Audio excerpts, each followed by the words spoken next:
Hello everyone. Today we'll study a lesson in English of class 9th.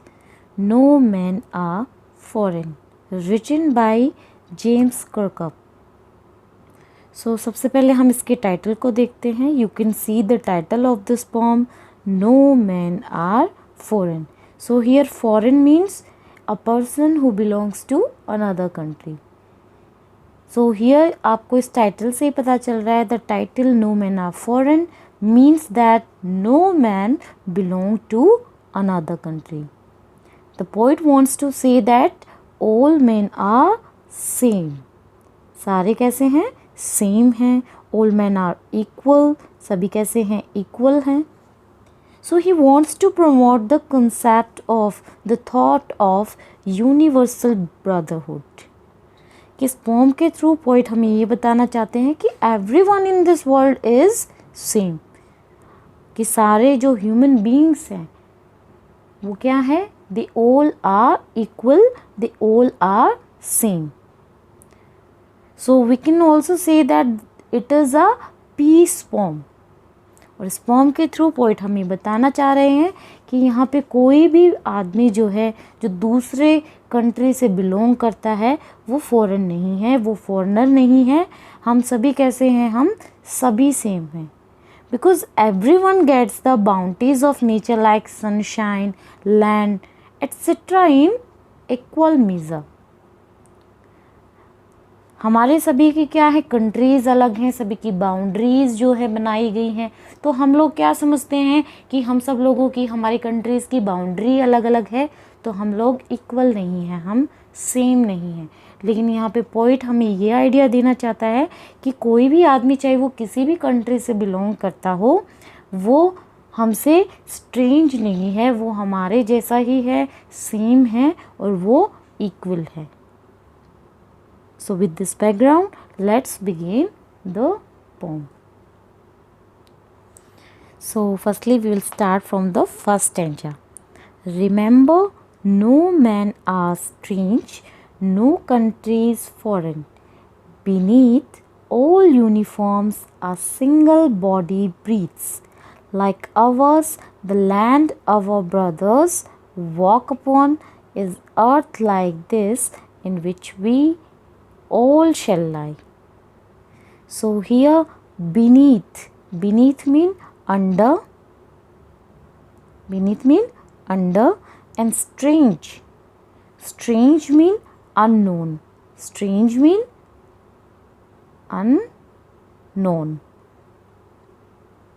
okay. So in the first line the poet says that no men are strange and no country is foreign. So इसका मतलब क्या है कि poet जो है वो क्या करना चाहता है? जो अर्थ, जो कि डिफरेंट कंट्रीज़ को सेपरेट करती है, जो दी गई है हमें कंट्रीज़ को, तो वो वहाँ के जो भी बॉर्डर्स हैं, जो भी उनकी जो बॉर्डर लगती हैं, उनको रिमूव करना चाहते हैं. The only no country will be foreign. तभी क्या होगी? जब हमारे कोई बॉर्डर नहीं होंगे, हमारे कोई बाउंडेशन नहीं होगी कंट्रीज़ के बीच में, तो क्या होगा? तो फिर हम फॉरेन नहीं होंगे, हम एक दूसरे के लिए अजीब नहीं होंगे, स्ट्रेंज नहीं होंगे, अननोन नहीं होंगे. और हम क्या फील करेंगे कि जो सभी जो कंट्री है, every country as our own land, कि जो सारी कंट्रीज़ हैं वो कैसी हैं? वो एक ही लैंड है, जहाँ पे कोई बॉर्डर नहीं है और जहाँ पर हर एक क्या है? फ्री है टू मूव अराउंड, कि वो अपने मन मुताबिक कहीं भी घूम सकता है. So the poet wants to say that the entire earth is one and all the people who live on this earth belong to one human race. कि पोइट क्या कहना चाहता है कि जो ये एंटायर अर्थ है वो क्या है? वो हमारी है, और जो सभी लोग जो इस धरती पर रहते हैं वो सभी एक ही ह्यूमन रेस से बिलोंग करते हैं. देन पोइट आगे क्या कहता है? Then he says that inside the uniforms worn by soldiers of different countries, the human being is the same. कि चाहे हमने अलग अलग यूनिफॉर्म पहन रखी है, चाहे कंट्रीज़ के सोल्जर्स डिफरेंट डिफरेंट हैं, उनकी यूनिफॉर्म्स अलग है, उनके कपड़े अलग अलग हैं, लेकिन उसके अंदर जो ह्यूमन बॉडी है वो कैसी है, वो सेम है। And God has made all of us in a similar way. और गॉड ने क्या किया है, हम सभी को एक ही तरीके से बनाया है। ये नहीं है कि कोई दूसरी कंट्री का आदमी है तो उसे भगवान ने अलग तरीके से बनाया है, नहीं। And all breathe in the same way. और हम सभी लोग क्या करते हैं, हम सभी लोग ब्रेथ भी एक तरीके से करते हैं, हम सांस भी एक ही तरीके से लेते हैं। So he says that all the soldiers are our brothers. So यहाँ पे पोइट ने क्या कहा है कि जो सारे जो सोल्जर्स हैं, चाहे वो किसी भी कंट्री से बिलोंग करते हैं, वो सारे हमारे भाई हैं। And we all walk upon the same mother earth and upon our death we all shall lie in the grave in the same earth. तो हम सभी लोग क्या करते हैं, हम सभी एक ही मदर अर्थ पर हम जीते हैं, वहीं रहते हैं, और आखिरकार हम कहाँ मिट जाएंगे, हम इसी मदर अर्थ, इसी अर्थ के अंदर लेट जाएंगे, यानी हम उसी के अंदर ही दफना दिए जाएंगे। Okay, they too aware of sun and air and water are fed by peaceful harvest, by war's long winter starve. Their hands are ours, and in their lines we read a labor not different from our own. So here they refers to those people who belong to other countries.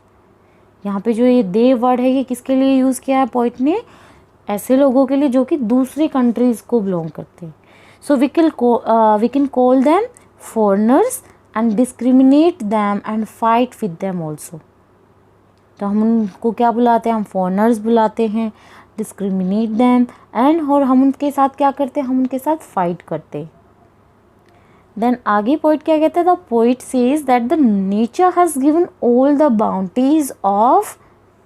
Bounties to all people just like he has given to us. कि जिस तरह से nature ने हमें जो सारी चीज़ें दी हैं, हमें सनलाइट देता है, एयर दी है, वाटर इन इक्वल मेजर, तो इसी तरह से जो नेचर है उसने क्या है, उसने फॉरेनर्स को भी वो सारी चीज़ें दी हैं। So here the poet wants to say God does not differentiate between people from different countries. कि जो गॉड होता है वो कोई डिफरेंस नहीं करता है कि भाई ये दूसरी कंट्री का है, इसको कम चीज़ें देनी चाहिए, या ये अलग कंट्री को बिलोंग करता है। सो आगे पोइट क्या कहता है, are fed by peaceful harvest by wars long winter starved. So यहाँ पोइट कहता है कि we all do farming during the war time, during the time of peace when there is no war। Poet कहता है कि हम जब piece का टाइम होता है, जब कोई वॉर नहीं होता है, तो क्या करते हैं, हम सभी लोग फार्मिंग करते हैं। We live a relaxed life and eat the things given to us by nature. हम बहुत अच्छी रिलैक्स लाइफ जीते हैं और उन सारी चीज़ों को एंजॉय करते हैं जो कि नेचर ने हमें दी हैं। But the way we starve during wars and winter time is the same for those belonging to the other countries. Even they don't get food at the time. So he wants to say that the foreigners who belong to another country, we both are same. लेकिन जब war का time होता है तो क्या होता है, ये सभी के लिए सेम होता है, चाहे वो हमारे कंट्री की बात है या फिर चाहे दूसरी कंट्री की हम बात करते हैं।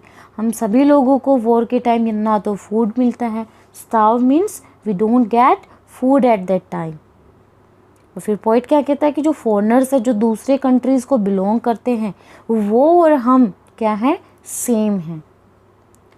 Then poet says their hands are ours, means उनके और हमारे हाथ कैसे हैं, एक जैसे हैं। वो भी मेहनत करते हैं जैसे हम करते हैं। और इवन वो एग्जाम्पल्स दे रहा है रीडर को कि यहाँ पे हमारे और उनके बीच में कोई डिफरेंस नहीं है, कि जो लोग हमारी कंट्री को बिलोंग करते हैं और जो दूसरी कंट्री को बिलोंग करते हैं, क्योंकि वो लोग भी क्या करते हैं, उन लोगों को भी भूखा मरना पड़ता है वॉर के टाइम में, और जो वॉर नहीं होता है तो वो भी पीसफुल लाइफ जीते हैं, स्पेंड करते हैं, वो थिंग्स को एंजॉय करते हैं जो कि नेचर ने उन्हें दी है। उनके हाथ भी हमारे हाथों के जैसे हैं, जैसे हम मेहनत करना जानते हैं वैसे वो लोग भी मेहनत करके अपनी लाइफ जीते हैं। सो यहाँ इन लाइनों के थ्रू पोइट ये बताना चाहता है कि हमारे और उनके बीच में किसी तरह का कोई डिफरेंस नहीं है। हाँ, हमारा रंग, हमारा कलर, हमारा पहनने का जो अटायर है वो अलग हो सकता है, लेकिन हम अंदर से सभी एक जैसे हैं। So in the third stanza, remember they have eyes like ours that wake, or sleep and strength that can be won by love in every land is common life that all can recognize and understand. So इस stanza के अंदर poet क्या कहता है, वो reader को क्या कहता है कि वी हैव टू रिमेंबर, हमें ये चीज़ याद रखनी चाहिए। अब वो क्या याद रखनी चाहिए, we should keep in mind that people of another country whom we think to be our enemies have been bestowed by God with similar appearance like us। कि हम लोगों को ये एक बात अपने माइंड में रखनी चाहिए कि जिन लोगों को हम फॉरेनर्स मानते हैं, जिन्हें हम दूसरी कंट्री का मानते हैं, उन्हें हम क्या मानते हैं कि ये हमारे एनिमीज़ हैं।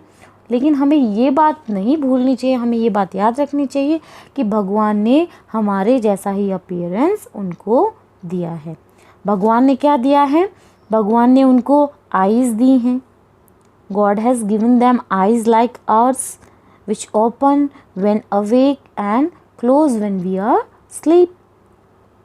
उनकी आंखें भी हमारे आंखों की तरह, जैसे हम जब जगते हैं तो वो ओपन हो जाती हैं, खुल जाती हैं, और जब हम सोते हैं तो वो बंद हो जाती हैं।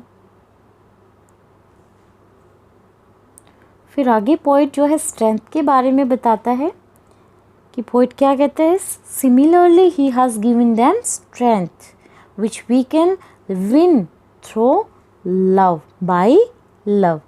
फिर पोइट स्ट्रेंथ के बारे में बताता है कि भगवान ने क्या दी है, हमें स्ट्रेंथ दी है, और जिसको हम किसके द्वारा जीत सकते हैं, हम लव के द्वारा, बाय लव हम उनको विन कर सकते हैं। फिर पोइट कहता है in every country, in every land, in every country, in every land, there is a common life, means there is a common thing, that is life। वो क्या है, life। life here means all the things that are living, and if we can recognize them, if we can recognize them and if we can understand their feelings and realize that they are like us, then there will be no fights and no wars between us। से यहाँ पे poet बताता है कि जो life है उसका मतलब क्या है, वो सारी चीज़ें जो कि हम जी रहे हैं, अगर हम उन सारी चीज़ों को पहचान लेते हैं, हम एक दूसरे की फीलिंग्स को समझ लेते हैं, हमें ये रियलाइज़ हो जाता है कि हम लोग एक जैसे हैं, हमारे अंदर कोई डिफरेंस नहीं है। तो जिस दिन हमारे अंदर ये रियलाइजेशन हो जाती है, हमें ये रियलाइज़ हो जाता है, तो उस टाइम क्या होगा कि उस टाइम हमारे बीच में कोई फाइट्स नहीं होगी, कोई वॉर्स नहीं होंगे। सो पोइट ये कहता है कि हमें ये चीज़ अपने माइंड में रखनी चाहिए कि भगवान ने हम सबको एक जैसा बनाया है, हमारे अंदर कोई डिफरेंस नहीं है। हाँ, हमारी कंट्रीज़ ज़रूर अलग अलग है, हमारा अपीयरेंस थोड़ा सा अलग है, लेकिन अगर हमें वो चीज़ रियलाइज़ हो जाएगी कि उनके हाथ भी हमारे जैसे हैं, उनकी आंखें भी हमारे जैसी हैं, तो जिस दिन हमें ये रियलाइजेशन हो जाएगा तो किसी के बीच में किसी भी तरह का कोई लड़ाई झगड़ा नहीं होगा। सो बेटा ये था आपका पोएम का फर्स्ट पार्ट, और इसका सेकंड पार्ट जो है हम कवर करेंगे हमारे नेक्स्ट वीडियो में। सो तब तक के लिए keep learning and keep practising.